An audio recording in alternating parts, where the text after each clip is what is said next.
لقمان الحكمة أن اشكر لله ومن يشكر فإنما يشكر لنفسه ومن كفر فإن الله غني حميد.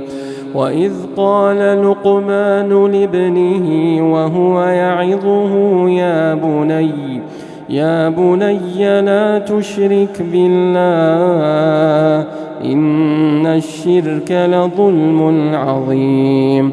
ووصينا الإنسان بوالديه حملته أمه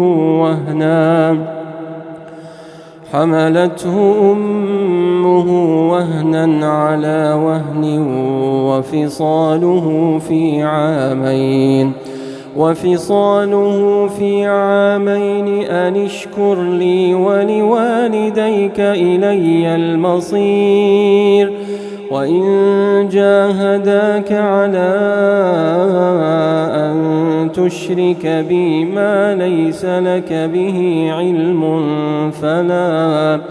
فلا تطعهما وصاحبهما في الدنيا معروفا واتبع سبيل من أناب إلي ثم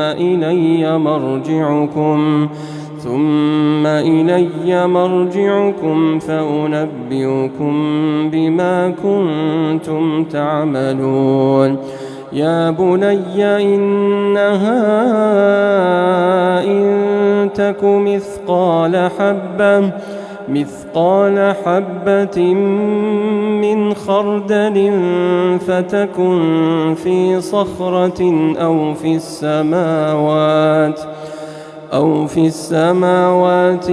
في الأرض يأت بها الله إن الله لطيف خبير. يا بني أقم الصلاة وأمر بالمعروف وانه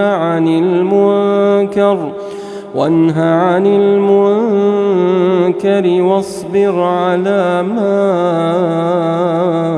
أصابك إن ذلك من عزم الأمور. ولا تصعر خدك للناس ولا تمش في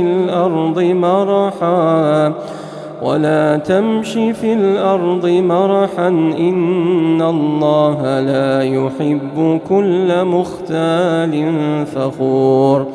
واقصد في مشيك واغضض من صوتك إن أنكر الأصوات لصوت الحمير.